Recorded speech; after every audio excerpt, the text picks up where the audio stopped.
Poetas do Mundo. A grande poesia na Rádio Transforma.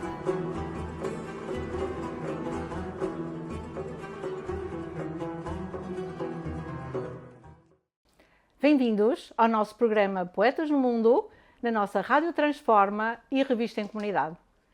Fernanda de Queiroz, o meu convidado Henrique Dória, o nosso poeta e o nosso especialista em poesias e que nos escolheu este maravilhoso espaço onde vamos gravar o nosso programa, o Gato Vadio, e peço ao Henrique também, desde o início, para nos explicar um pouquinho porque escolheu este espaço para falarmos sobre poesia. Henrique? Desde logo, o Gato Vadio é um nome que me atrai imenso. A inteligência dos gatos e a vadiagem dos gatos.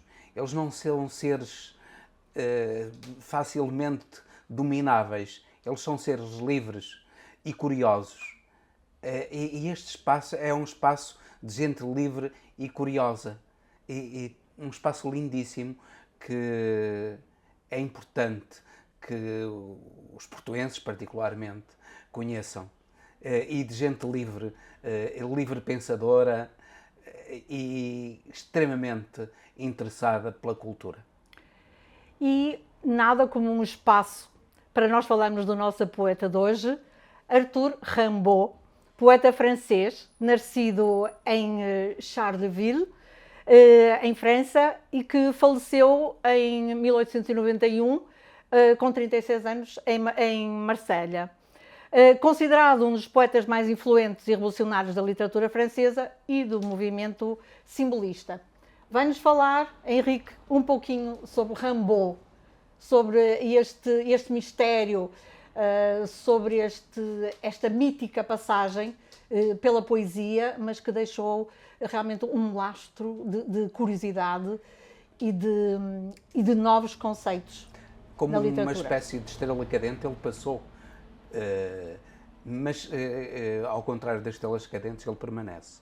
Porque se há poeta que influenciou a literatura do século XIX, do final do século XIX particularmente, e do século XX, foi Rimbaud. Ele é conhecido por ter influenciado o simbolismo, ser um escritor simbolista, mas ele é também, sem dúvida nenhuma, o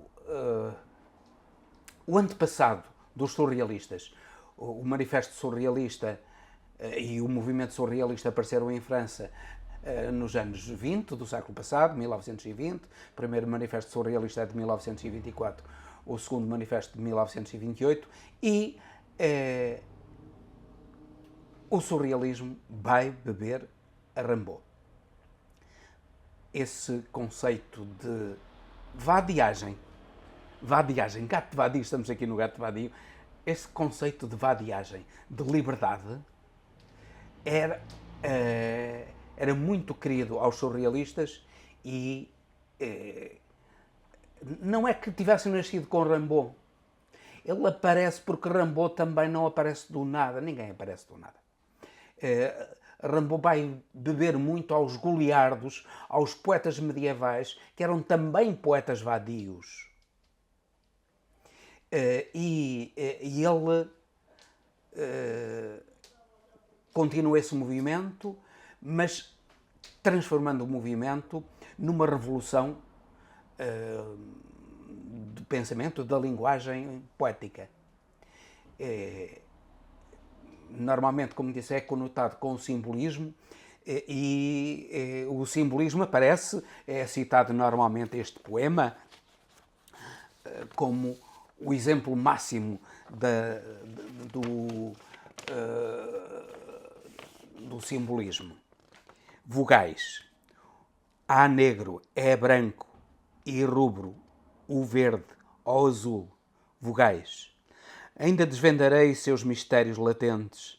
Há velado voar de moscas reluzentes que zumbem ao redor dos acres lodaçais. É nívea candidez de tendas areais. Lanças de gelo, reis brancos, flores trementes. E escarro carmim, rubis a rir nos dentes, da ira ou da ilusão em tristes bacanais. o curvas, vibrações verdes dos oceanos, paz de verduras, paz dos pastos, paz dos anos, que as rugas vão urdindo entre brumas e escolhos. Ó, supremo clamor cheio de estranhos versos, silêncios assombrados, de anjos e universos. Ó, ômega, ó, sol violeta dos seus olhos.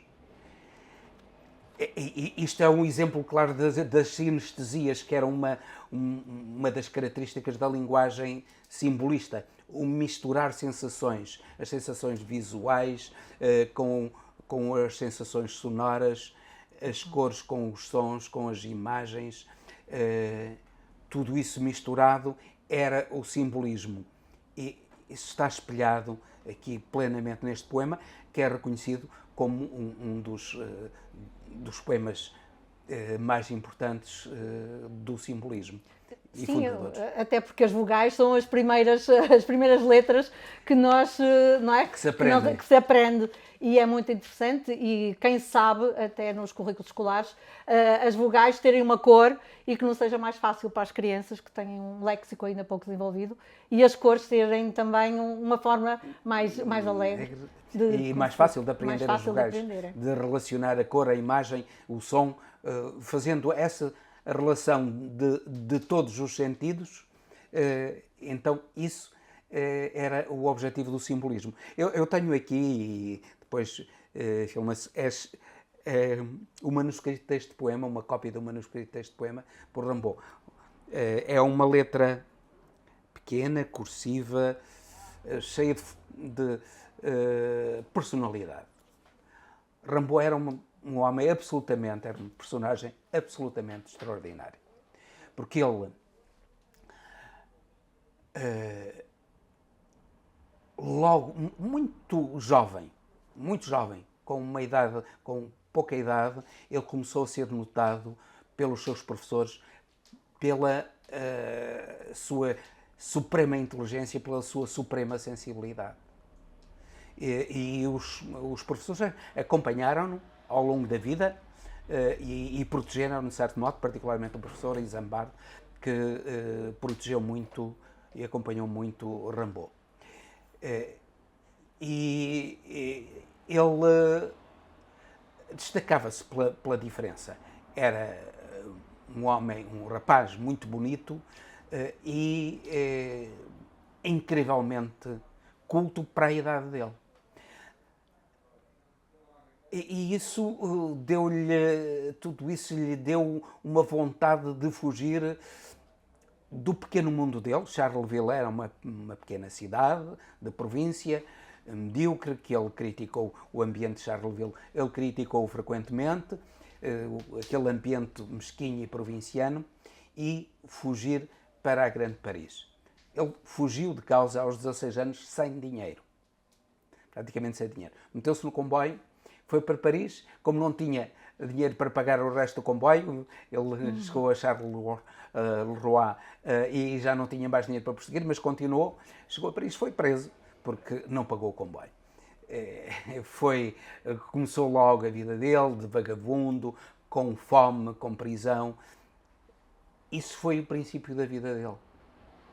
Porque depois ele vem a Comuna, e ele está presente na Comuna de Paris, em 1871.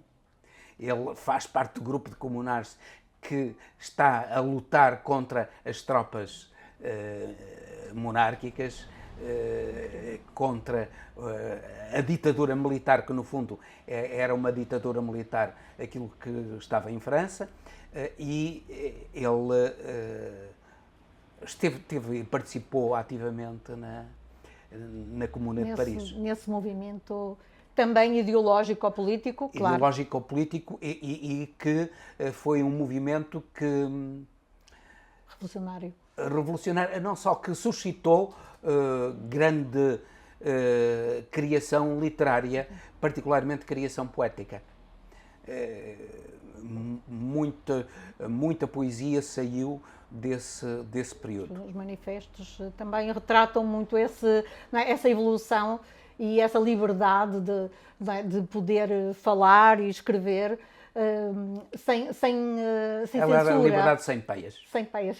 Era a liberdade sem peias em que todos se sentiam iguais. Não havia senhores nem servos.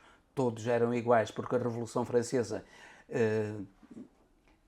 criou o princípio da igualdade, liberdade, igualdade, fraternidade. Era a trilogia da Revolução Francesa, mas essa igualdade estava longe de ser concretizada. Nem sequer no que toca à votação, que introduziu-se o sufrágio, só quem tem dinheiro é que podia votar. Portanto, a liberdade, a igualdade e a fraternidade foram em grande parte palavras vãs na Revolução Francesa, mas que a Revolução da Comuna, aquele mês da Comuna de maio de 1871, pretendeu pôr em prática esses princípios reais de liberdade, igualdade e fraternidade. E Rimbaud esteve aí. Posteriormente, ele, entretanto, conheceu um outro grande poeta, Verlaine, e com ele começa uma vida terrível, porque Verlaine acabou depois da Comuna de Paris, acolheu Rimbaud em casa, Rimbaud miserável, esfarrapado, foi acolhido por Verlaine em casa, mas a mulher do Verlaine expulsou o Rimbaud de casa. Mas depois o Verlaine acabou por fugir também com o Rimbaud. A mulher do Verlaine expulsou o Rimbaud, mas depois o marido acabou por seguir o Rimbaud. E seguiram pela Bélgica, até Londres, andaram como vagabundos pela Inglaterra, esfarrapados, esfomeados, e os poemas de Rimbaud mostram esse período de inferno. De inferno. O período de inferno, como ele retrata e que fala bastante dessa relação que teve com o Verlaine, e também o sufoco ou algum sofrimento também dessa relação que seria uma relação tóxica para ele, mas por outro lado também era produtiva. Era tóxica para ambos. Acabou por ser tóxica para ambos. Mas ambos, no fundo, ambos não estavam destinados a ter uma vida confortável em casa. Verlaine não era um homem que devia estar em casa com mulher e filhos, e Rimbaud também não. Rimbaud era conhecido pela sua relação homossexual, e Rimbaud era conhecido como a senhora Verlaine. Tudo isso era absolutamente escandaloso para o tempo. E eles estavam, efetivamente, à frente do tempo e sofreram a hostilidade daquele tempo, enfrentaram aquele tempo com coragem, mas não sem sofrimento. E Rimbaud acaba por, passado algum tempo, pouco tempo depois, ele acaba por ir para a África e acaba, vejam lá, por se transformar num comerciante, num traficante de armas. Que parece ter deixado completamente a poesia e, na tradição, que não corresponde à realidade, mas na tradição, ele escreve, precisamente, aí nessa última fase da sua vida poética, ele escreve aquilo que é conhecido por Uma Temporada no Inferno, ou que o nosso Mário Cesarini, de que falámos num programa anterior, traduziu por Uma Cerveja no Inferno. Cesarini já tinha traduzido em 1960 Une Saison en Enfer por Uma Estação no Inferno. Mudou a opinião porque houve um investigador que foi a Charleville, onde viveu a cidade natural do Rimbaud, e descobriu que Saison é um tipo de cerveja que se bebe em Charleville. E Chateau, que ele de que existe uma referência daqui, é uma rua de Charleville. Portanto, aquilo que é visto como uma temporada no inferno, ele de uma maneira surrealista, porque o natural era escrever-se uma temporada no inferno, um tempo no inferno, à semelhança de Dante. Dante também faz aquela viagem pelo inferno. Digamos assim, dantesco aquilo que está subjacente a uma cerveja no inferno, é uma viagem como uma viagem de Dante no inferno,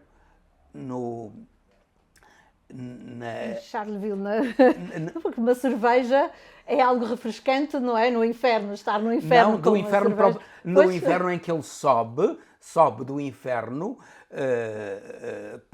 até ao paraíso. E então ele permanece nas temporadas. Dante permanece uma temporada no inferno, outra no purgatório e outra no paraíso. E tem uma ascensão. E Rimbaud fica-se pelo inferno. Pois, ele bebe uma cerveja no inferno. É tão descontraído e tão social beber uma cerveja no inferno. Tão social. Tão descontraído. Não. Ele era antissocial e esta cerveja é antissocial. Esta cerveja é antissocial. O ato de beber cerveja é social. Vou-me recompor da palavra. E esta cerveja é antissocial. Veja-se como ele diz. Uma noite no inferno. Engoli uma notável poção de veneno. 3 vezes seja bendita esta riquíssima ideia. As entranhas ardem-me, a violência da peçonha galvaniza-me os membros, desfigura-me, atira-me para a terra. Morro de sede, de sufoco. Não posso gritar. É um inferno, a pena capital. Vede como as chamas cobrem tudo. Arde bastante bem. Aplica-te, demónio. Estava eu a sonhar com uma conversão à aventura e ao bem, a salvação. Poder descrever tal visão? A do inferno não suporta hinos. Eram milhões de criaturas amáveis, um suave conluio espiritual, a força e a paz, as nobres ambições, que sei eu. As nobres ambições. E é ainda a vida. Se a danação é eterna, um homem que quer mutilar-se está danado, e bem danado, não é assim? Imaginar o inferno é ser inferno. É o cumprimento do catecismo. Sou escravo do meu batismo. Ó família minha, fizestes o meu infortúnio e fizestes o vosso. Coitadinho do inocente. O inferno não pode engolir os pagãos. Ainda a vida. Mais tarde, as delícias da danação irão muito mais fundo. Um crime, depressa, que a lei humana me precipite no vácuo. Repare, o poema é longo, não cabe aqui lê-lo porque temos um tempo limitado e este poema ocupa-nos muito tempo. Mas é um poema em que nós temos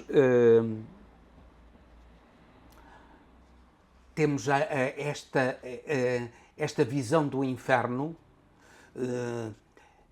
que era, de certo modo, a vida dele e que foi o relacionamento dele com Rimbaud. Intensa, imagética e... Intensa até o delírio, com, inclusivamente, uma tentativa de assassinato. Com um tiro que... Surreal. Uma relação surreal. Uma relação surreal, efetivamente. Um tiro do amado no amante. Muito shakespeariano. Muito shakespeariano também. E ele via esta relação de uma maneira ambígua, como uma relação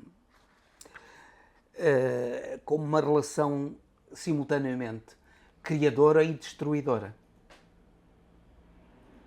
A passagem pelo inferno era também a passagem pelo sofrimento que é necessário para se criar. Isto é muito surrealista, é muito romântico. Entenda que o romantismo, entre nós particularmente, defensor dessa corrente, era o José Augusto de França. Entendia que o romantismo se prolongou no surrealismo. Por causa do sofrimento. Por causa do sofrimento e do amor e da liberdade. Isto é, o romantismo é o contrário do iluminismo. É o triunfo do amor sobre a razão. O triunfo do sentimento sobre a razão. E o triunfo da liberdade sobre a ordem. Um pouco, os surrealistas não são muito partidários do contrato social à maneira de Rousseau, do iluminismo de Rousseau, em que as pessoas contratam abdicar da liberdade em favor de um poder. Não é isso que está subjacente ao surrealismo. No surrealismo está subjacente a liberdade.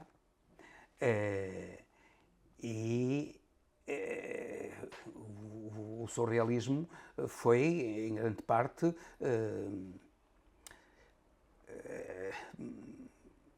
apossado, digamos assim, pelos movimentos anarquistas. Portanto, há aí uma liberdade e é através dessa liberdade que se cria a beleza. Ele tem Rimbaud nesta Cerveja no Inferno, ou Temporada no Inferno, segundo queiram, parece-me cerveja mais interessante. Ele escreve no primeiro poema: outrora, se estou bem lembrado, a minha vida era um festim em que todos os corações se abriam, em que todos os vinhos cintilavam. Uma noite sentei a beleza nos meus joelhos e vi que era amarga, injuriei-a. Armei-me contra a justiça. Fugi, ó feiticeiras, ó miséria, ó ódio, fostes vós a guarda do meu tesouro. Isto é, a miséria foi a guarda da beleza. Bem, este poema que é realeza, até porque me aconselhou. Uma bela manhã, numa terra de gente adorável, uma mulher e um homem, magníficos, gritavam na praça pública: amigos, quero que seja rainha, quero ser rainha. Ela ria e tremia. E ele falava de revelação, de prova terminada. Desfaleciam nos braços um do outro e efetivamente foram reis por toda uma manhã. Quando tons, caminhandos, carminados, se ergueram sobre as casas e por toda uma tarde para o lado dos jardins de palmeiras. E este poema me fez-me lembrar muito um poema e que já tínhamos até comentado, também de um pintor surrealista, Chagall, em que eu vi plasmado esta pintura, esta imagética que também inspirou pintores como Picasso, inspirou músicos, Léo Ferré. Tenho uma canção do poema, precisamente, que ele escreveu, O Barco Ébrio, ou o Barco Bêbado. Barco Bêbado. Eu prefiro Barco Bêbado. Barco Bêbado. Frequentemente é traduzido como Barco Ébrio, Bateau Ivre, em francês. Parece que a tradução mais jovem em português e mais próxima seria Barco Ébrio. Mas eu prefiro Barco Bêbado, porque o Barco Bêbado dá a ideia do barco a balançar nas ondas, como um bêbado a balançar na rua para um lado e para o outro. E daí eu prefiro essa tradução de Barco Bêbado contra a tradução mais vulgar, que é Barco Ébrio. E eu queria que me deixasse esse bocadinho, até porque gosto imenso do Léo Ferré a fazer, a citar este poema cantado a melodia. Só vou ler algum porque o poema também é bastante extenso, mas é extremamente imagético, Quando eu atravessava os rios impassíveis, senti-me libertar dos meus rebocadores, cruéis, peles vermelhas, com uivos terríveis, os espetaram nus em postes multicolores. O vento abençoou minhas manhãs marítimas, mais leve que uma rolha, e dancei nos lençóis das ondas, a rolar atrás das suas vítimas, 10 noites, sem pensar nos olhos dos faróis. Sonhei que a noite verde, em neves alvascentas, beijava lenta o olhar dos mares com 1000 coros, sob a circulação das seivas suculentas e o acordar louro e azul dos fósforos carnoros. Mártir de polos e de zonas misteriosas, o mar a soluçar cobria os meus artelhos, com flores fantasmais de pálidas ventosas, e eu, como uma mulher, me punha de joelhos. Isto vem também, de alguma forma, solidificar a ideia de que ele era a senhora Verlaine. Em muitos dos poemas, ele realmente considera-se uma esposa, uma senhora, e isto Sim. Ele tem, posteriormente, é genial. Eu posso ler então este poema Delírios, A Virgem Doida, como subtítulo O Esposo Infernal. O Esposo Infernal é precisamente o Verlaine. Ele era a senhora Verlaine. E então, diz: escutemos a confissão de um companheiro de inferno. Ó divino esposo, meu senhor, não recuses a confissão da mais triste das tuas criaturas. Estou perdida, estou bêbada, estou prenha. Que vida! Perdão, divino senhor, perdão, perdão. Ai, que de lágrimas, e que de lágrimas ainda espero. Mais tarde conhecerei o divino esposo. Nasci escrava sua. Que outro que me espanca agora? Neste momento estou no cabo do mundo. Ó amigas minhas, qual amigas? Nunca delírios nem torturas destas. É de emparverecer. Ai, sofro, grito, sofro realmente. No entanto, tudo me é permitido, esmagada como estou pelo desprezo dos mais desprezíveis corações. Enfim, façamos esta confidência, quita de repeti-la mais de 20 vezes. Sempre assim, triste, sempre insignificante. Sou escrava do esposo infernal, aquele que perdeu as virtudes, as virgens doidas.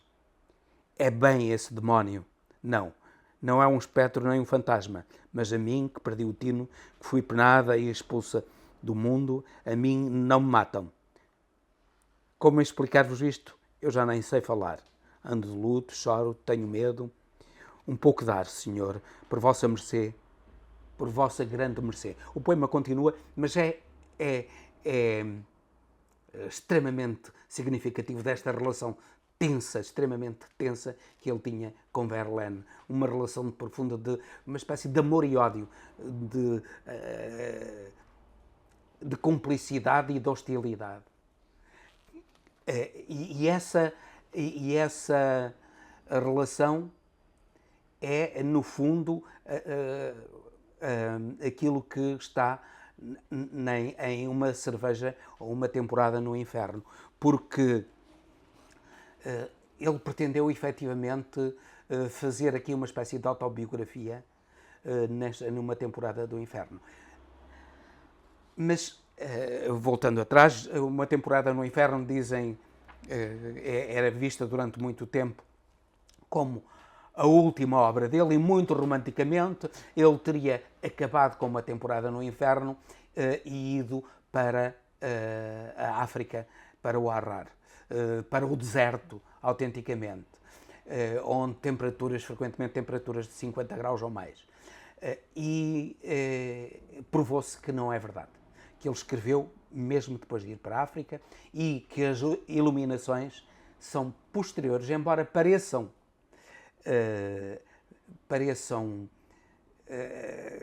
emotivamente como anteriores a esta tempestade no inferno, que é uma cerveja no inferno, elas serão, na realidade, posteriores.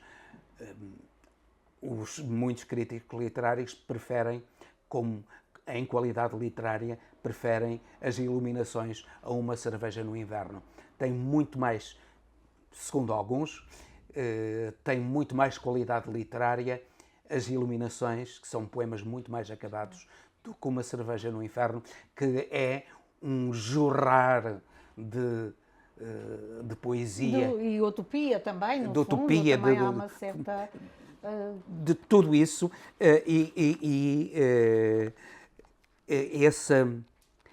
esse jorrar como uma espécie de vulcão que explode, eles...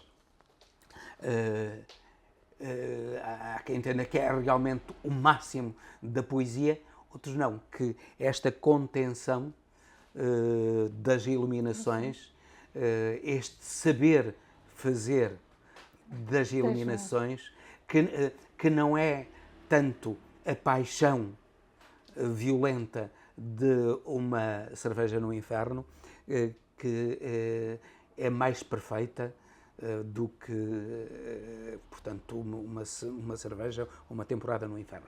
Mas a verdade é que quer um, quer outro das obras transformaram completamente a poesia. Aliás, isto começa, desde logo, ele fala da beleza de uma maneira completamente diferente. Ele quis criar uma beleza. E eu tenho um exemplo que depois foi repetido entre nós. Eu não, de uma maneira até um pouco, mas eu vou ler este poema, Vênus Anadiómena. Vênus Anadiómena é Vênus saída do mar, que nasceu do mar. E ele tem este poema em que ele destrói completamente aquele conceito de Vênus que nós temos, saída do mar, nascida do mar, do Botticelli, aquela beleza esplendorosa e tudo isso. Ele tem este poema que destrói completamente isso. Como de um verde túmulo em latão, o vulto de uma mulher, cabelos brunos empastados, de uma velha banheira emerge, lento e estulto, com déficits bastante mal dissimulados.